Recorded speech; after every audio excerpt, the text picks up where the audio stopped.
أعوذ بالله من الشيطان الرجيم بسم الله الرحمن الرحيم الحمد لله الصلاة والسلام على رسول الله ثم أما بعد السلام عليكم ورحمة الله وبركاته.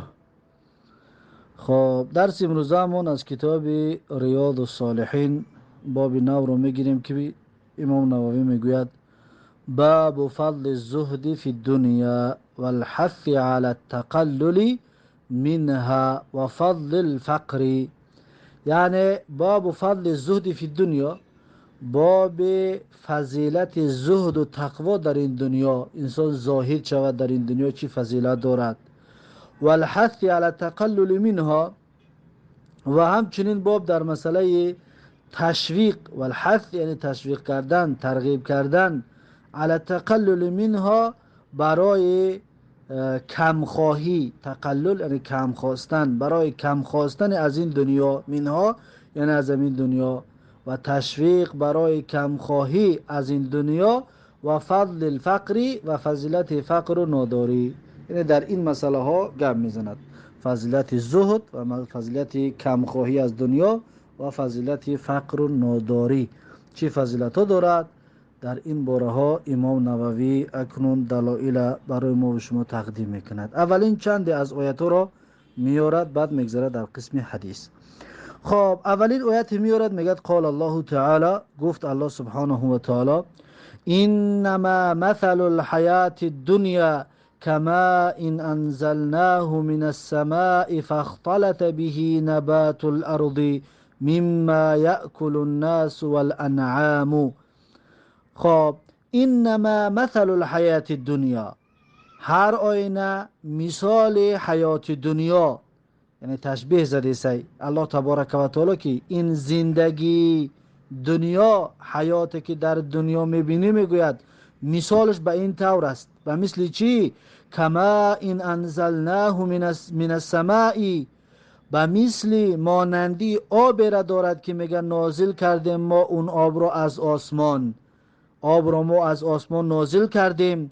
فاختلط به نبات الارض، پس ارله شد به اون، به همون آب، نبات ارض یعنی رستنی های ارض، یعنی که آن گل و شکوفی هایی که در بالای زمین میبینید با اون ارله شد.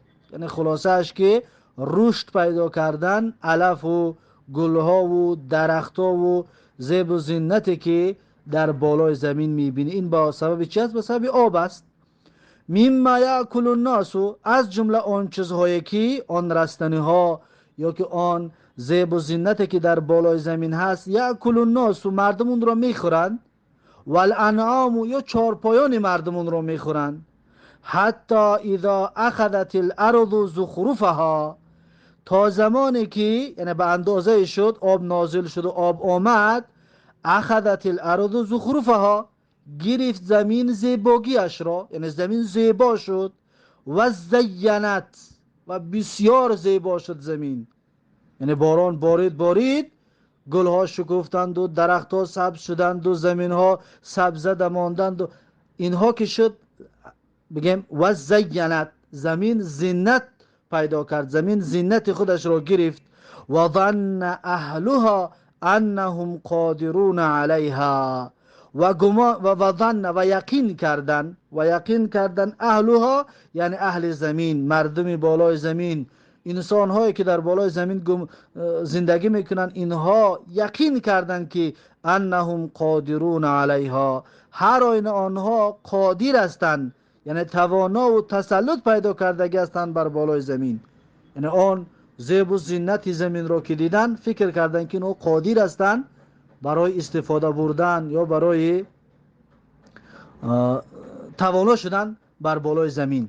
اتاها امرنا لیلا او نهارا، الله تبارک و تعالی میگوید آمد بر زمین، یا اتاها میرسد بر زمین، یا رسید بر زمین، امرنا یعنی فرمان ما یا عذاب ما، رسید بر زمین عذاب ما، لیلا او نهارا، شبانگاه یا روزانگاه، یعنی در شب یا در روز فرمان ما بر زمین میرسد.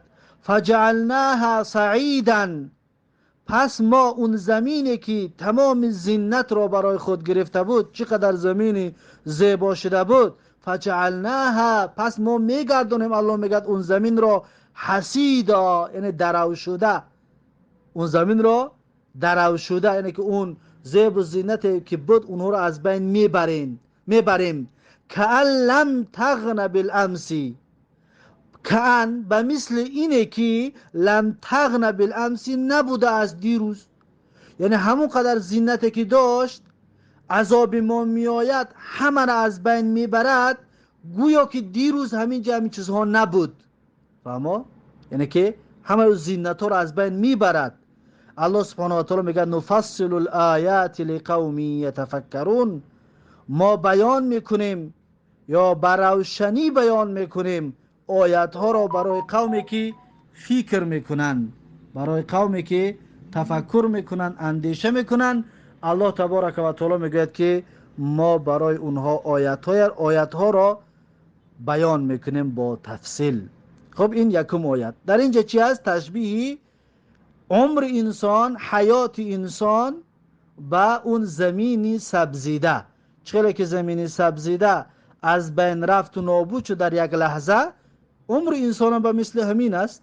امروز در بالای زمین هستیم، شاید فردا نباشیم، یا این ماه هستیم، شاید ماه دیگر نباشیم. یعنی عمر انسان همین طور از بین می رود. برای میگه انما مثل الحیات الدنیا کما ان انزلناه من السماء، یعنی مثال حیات دنیا به مثل آب است که نازل کردیم ما از آسمان. خب این است یکم آیت سوره یونس.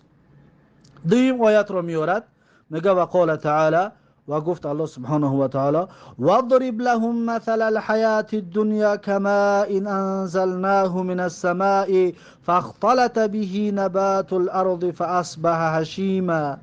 الله سبحانه و تعالی میگه وضرب لهم، یعنی مثل بزن، مثال بیار برای انسان ها، لهم برای مردم، مثل الحیات دنیا، مثال زندگی دنیا را با چی مثال بزن؟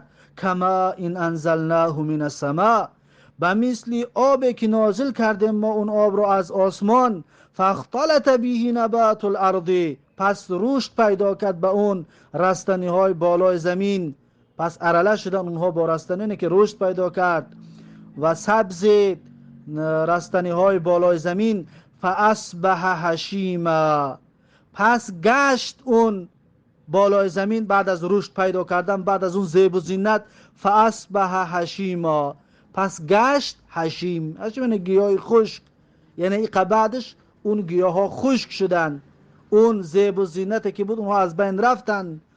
تذروه الریاح، اون سبزه هایی که خشک شدن، آن گل هایی که خشک شدن، تذروه الریاح، پراکنده میکند اون را شمال، یعنی شمال دیگر میگیرد این سو اون سو نابودش میکند یا پراکندهش میکند.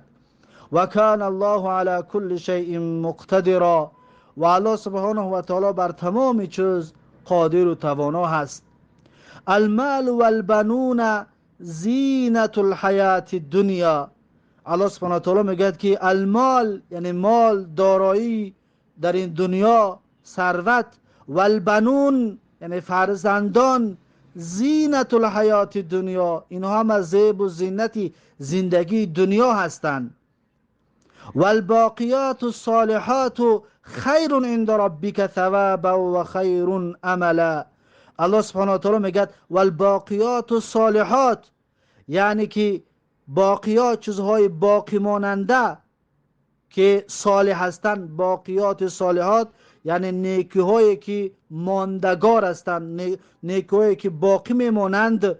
خیر عند ربک، این نیکی ها بهتر است در نزد پروردگارت، ثوابا از روی ثواب و اجر، و خیر عملا و بهتر است از روی امید کردن، که انسان باید امید به این چیزها داشته باشد، به باقیات و صالحات. اما این مال و بنون اینها همه چی هستند؟ زینت حیات دنیا هستند. خب این است سوره کهف. این دویم آیتی که امام نووی در این باب میارد. آیت سیوم میگه و قال تعالی، گفت الله سبحانه و تعالی اعلموا انما الحیات الدنیا لعب و لهو و زینت و تفاخر بینکم و تکاثر فی الاموال والاولاد. الله سبحانه و تعالی میگوید اعلمو، بدانید شما ای انسانیت، انما الحیات الدنیا، هر آینه زندگی این دنیا، لعبون یعنی بازیچه است. زندگی این دنیا بازی و بازیچه است. و لهون، زندگی دنیا بیهودگی است. و زینتون، زندگی دنیا زینت است. و تفاخر بینکم، و زندگی دنیا نازیدن و بالیدن در بین خودتان است. تفاخر یعنی فخر کردن در بین خودتان هست. و تکاثر فی الاموال والاولاد، و زندگی دنیا تکاثر است، یعنی بسیار جمع کردن از مال دنیا و از فرزند است، که در این دنیا فقط مال جمع میکنی و فرزند رو زیاد میکنی. یعنی اینها همه زندگی دنیا هستند. کمثل غیث اعجب الكفار نباته ثم یهیج فتراه مصفرا ثم یکون حطاما. الله سبحانه و تعالی اکنون این را باز مثال میزند، میگه کمثل غیث، به مثل بارانی هست، اعجب الکفار یعنی که به تعجب آوردگی هست، پسند آمدگی است برای کفار. کفار در اینجا به معنای زراعتکاران، یعنی کافر نی، کفار همچنین به معنای زراعتکارها هم می آید، زیرا که کافر حق را می پشاند، برای همین کافرش میگن. و زراعتکار دهقان دانه را می پشاند در زیر خاک، برای مخاطر کافرش میگن. یعنی کافر میشود به معنای دهقان و میشود به معنای کسی که حق را قبول نکرد، حق را پشاند و از دین خارج شد. اما در اینجا کفار به معنای دهقان است. کمثل غیث، به مثل بارانی که اعجب الکفار نباته، به تعجب آوردگی از دهقان را نباتش، رستنیاش. یعنی باران بارید، رستنی هایی که میبراید اون دهقان را به تعجب آورد. ثم یهیج فتراه مصفرا، ثم یهیج، پس یهیجو، یهیجو اینا میگن از اضداد است. کلمه اضداد، اضداد چی؟ کلمه که به دو معنا میآید، ضد یک دیگر هستند. یعنی یهیجو میشه به معنی یعنی که رشد کرد، رشد کردن، نمو کردن. این یک معنا. ضد رشد کردن یعنی خشک شدن، قاق شدن. ببین ضد یک دیگر هستند. انمی کلمه یهیجو از کلمه های اضداد است، یعنی به دو معنا میآید که ضد یک دیگر هستند. ثم یهیجو را پس میتونم بگم که پس رشد میکند، پس رشد میکند یا پس قاق میشود. فتراه مصفرا، پس تو میبینی اون نباتات را مصفر یعنی زرد شده. ثم یکون حطاما، بعد از زرد شدنش تو میبینی اون را. ثم یکون، پس میباشد حطام. حطام یعنی گیاه خشک شدگی، پس خشک میشود. و فی الاخرت عذاب شدید و مغفرت من الله و رضوان، و در آخرت عذابی سخت است برای کسانی که کافر شدگی هستند. عذاب سخت برای کافرها هست و مغفرت من الله و رضوان، و بخشش از جانب الله و رازگی الله برای کی است؟ برای اهل ایمان و برای مؤمن ها هست. الله تبارک و تعالی اکنون در آخر آیت میگه و ما الحیات الدنیا الا متاع الغرور. و این حیات دنیا، و ما الحیات الدنیا یعنی نیست حیات دنیا مگر متاع الغرور، یعنی که بهره که غرور است، یعنی فریبگر است.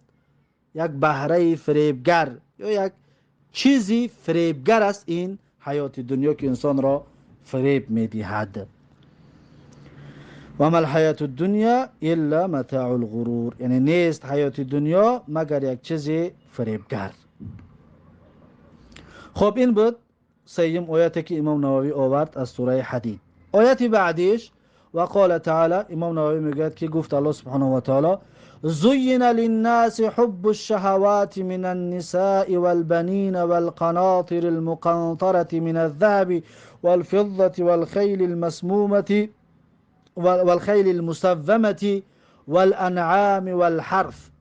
الله سبحانه و تعالی میگه زین للناس، یعنی زینت داده شدگی است برای مردم. زینت داده شدگی است برای مردم. چی زینت دادگی است؟ حب الشهوات، دوست داشتن شهوات، خواهشات. یعنی مردم، برای مردم شهوات، حب شهوات زینت داده شدگی است. مردم این را کار خوب میپسندن یا کار خوب میدانن، یا همه مردم به همین طرف رفتگی هستند. اون شهوات چی است که مردم اون را دوست می‌دارد؟ من النساء، از زنها، یکم، والبنین، از فرزندان، دوم، والقناطر المقنطرتی، والقناطر یعنی که دارایی، والقناطر یعنی که دارایی یا که ثروتی که مقنطره هست. مقنطره یعنی که بیشمار است. اصلا کلمه مقنطره یعنی که مضاعف گردیده است، زیاد کرده شده است. میشه بگیم که بیشمار و بسیار است. والقناطر المقنطرتی یعنی که مردم دوست می‌دارد قناطر المقنطره را، یعنی ثروتی بیشمار را. اون این ثروت از چی باشد؟ من الذهبی، از طلا، یعنی طلا را دوست می‌دارند. والفضة، نقره را دوست می‌دارند. والخیل المسومة، والخیل یعنی که گروه اسب‌ها، رمه اسب‌هایی که مسومه هستند. مسومه به دو معنی می‌شود. مسومه می‌شود به معنای سردادگی در ادیر، یعنی مردم دوست می‌دارند که اسب‌های گله اسب داشته باشند و برند در ادیر سرش بتیان و بچرانند در ادیر. مسومه به این معنی است. یا مسومه همچنین می‌شود به معنای نشان گذاشتگی، یعنی بگیم علامت گذاشتگی. یعنی هر کس مثلا گله اسب برای خودش نشانه خچه میگذارد تا اینکه اسبش با اسبای دیگر کس ارلش نشود. و الخیل المسومه پس دو معنا، یعنی که اسبایی که در ادیر سر دادگی هستند برای چراندن، این یکم معناش. یا دوی معناش که اسبایی که علامت گذاری شدگی هستند، نشانه گذاری شدگی هستند که با اسبای دیگر را ارلش نشود. والانعامی، و از چارپاها، یعنی از بز و گوسفند و گاو و شتر و اینا را انعام میگن. از اینها هم همچنین دوست می‌دارن که یعنی که ثروت و داراییشون از زمین ها باشد. والحرثی، از کشتکار، یعنی از زمین زراعتی، مردم انا همین دارایی ها را میگه دوست می‌دارد. ذلک متاع الحیات الدنیا. اکنون الله سبحانه و تعالی میگه اینها همه‌شان، طلا و نقره و اسبا و چهارپایان و زمین های کشت، اینها همه‌شان متاع الحیات الدنیا، اینها بهره زندگی دنیا هستند. اینها همه بهره یا که چیز برای زندگی دنیا هستند. والله عنده حسن المآب، و الله سبحانه و تعالی را در نزدش حسن مآب است، یعنی نیکو بازگشت، جای بازگشته هست. مآب یعنی بازگشت، جای بازگشت. حسن یعنی نیکو، یعنی نیکو بازگشته الله تعالی، یعنی جای خوبه دارد الله سبحانه و تعالی برای بازگشتن. یعنی اون چیزی که نزد الله سبحانه و تعالی هست اون بهتر و افضلتر می باشد. خب این آیت آل عمران، سوره آل عمران آیت 14. بعد از این آیتی بعدی را میارد، میگه و قال تعالی، و گفت الله سبحانه و تعالی یا ایها الناس ان وعد الله حق. الله سبحانه و تعالی میگه که ای مردم، هر آینه وعده الله تبارک و تعالی حق است. وعده الله چی است؟ وعده الله قیامت است، حساب و کتاب است، جنت و دوزخ است. الله سبحانه و تعالی میگه ای مردم، انا همین چیزهایی که الله وعده کرده است اینا همشون حق هستند. اکنون الله میگه فلا تغرنکم الحیات الدنیا، پس شما را فریب نکند حیات و زندگی دنیا. پس شما را ای انسانیت فریب نکند حیات و زندگی دنیا. ولا یغرنکم بالله الغرور، و شما را فریب نکند نسبت به الله تبارک و تعالی الغرور، یعنی که بسیار فریبگر یعنی شیطان. غرور بسیار فریبگر رو میگن، بسیار کسی که بسیار مشینک بگیم.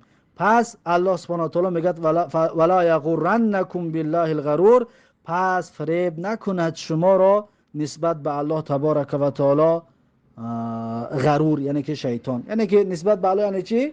یعنی با شیطان وسواستون میکند که الله سبحانه و تعالی مغفرتش رحمتش زیادتر است، پس گناه را هر چیزی که میکنی کردن بگیر، الله در آخر تو را میبخشد. اینها وسوسه شیطان است که انسان با این شاید فریب میخورد، یعنی شیطان با این طریق فریبش میکند.